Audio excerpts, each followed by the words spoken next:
could never be nobody #1 fan. Your first #1, I had to put it in your hand. You pussies can't get booked outside America for nan. I'm out in Tokyo because I'm big in Japan. I'm the hit maker y'all depend on. Tough on record in my city, it was friend zone. You won't never take no chain off of us. How the fuck you bitch stepping with a size 7 men's on? The day we've all been waiting for. It's finally here. It is finally here. Drake just dropped a brand new diss track against Kendrick Lamar, supposedly. So a lot of people are talking about this diss track, and the thing that makes it interesting is that it leaked. So it's not something that Drake released right on Spotify for everybody to listen to, like 7-minute drill or like that or anything. This is something that either a hacker got into or Drake maybe leaked it himself. We don't know. People are even saying this thing is AI.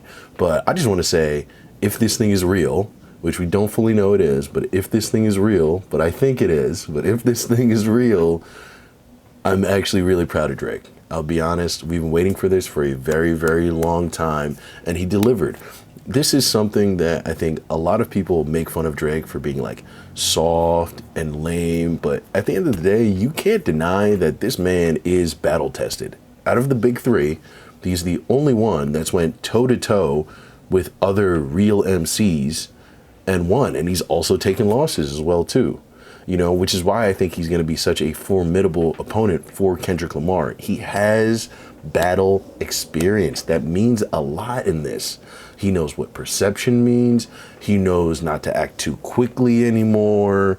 There's a lot of things that this man has went through that have built him up to this moment. I think he's been waiting for this moment for the last, 10 years? When did Control drop? About maybe 8 years ago, 9 years ago? He's been waiting for this moment for quite a long time. And especially since the whole Pusha T beef blew up in his face, he's been waiting for a moment to come back and show people that he's thorough, that he's like that he can do those things and go toe to toe with a lot of the greats. I think that Pusha T incident really, really destroyed him, and it left a hole in his heart as far as career goes. You know, I mean, he still talks about it on Churchill Down. This man is not over it. He is thirsty for blood.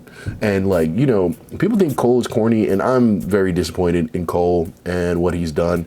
But on some level, I kind of understand it because this whole thing is intense. You know, Kendrick, everybody wants to talk about Kendrick and how crazy Kendrick is and all that stuff. And Kendrick's a beast, don't get me wrong. But Drake he's ready. He's ready. If there's anyone that's willing to go far, it's him.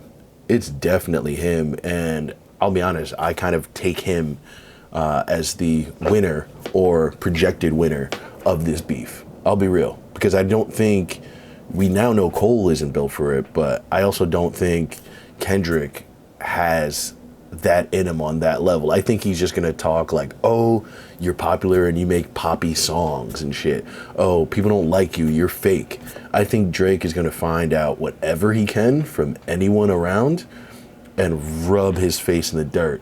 And I mean, let's be honest, Drake's whole rhyme scheme is perfect for diss tracks. It's a lot of double entendres, it's a lot of witty wordplay. That's what is essential to battle rap. So I actually think his whole cadence, his whole style, his flow, everything is actually perfect for a situation just like this. I gotta hand it to Drake too, man. This track is pretty solid, and he goes at everybody, especially Kendrick, but he throws shots to quite a few people in this, even directly dissing Metro and stuff as well too. This is what makes the whole diss track so great, is he's finally calling out names and really coming for people's head.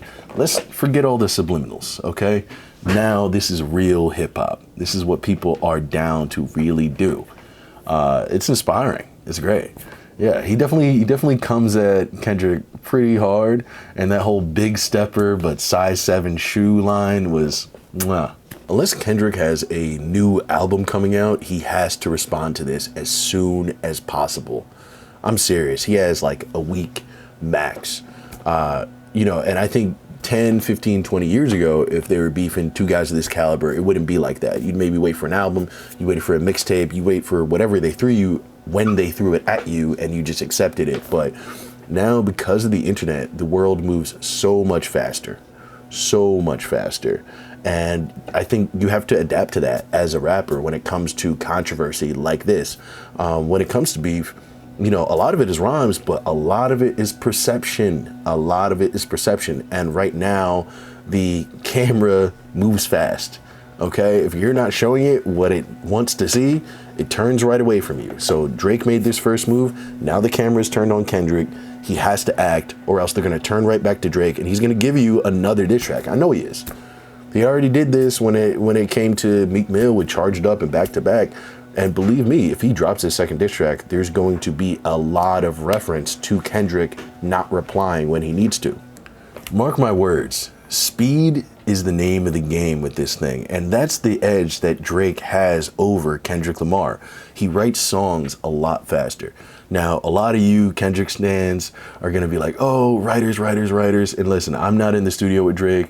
I can't verify or deny what he does and doesn't do. All I know is this: he finishes musical projects quicker than Kendrick finishes musical projects. And that is going to be a serious advantage. We are in the internet age. Everything has to come fast. Everybody has to act as quickly as possible, but also in the most calculated and beneficial way. This is a very, very hard thing to do.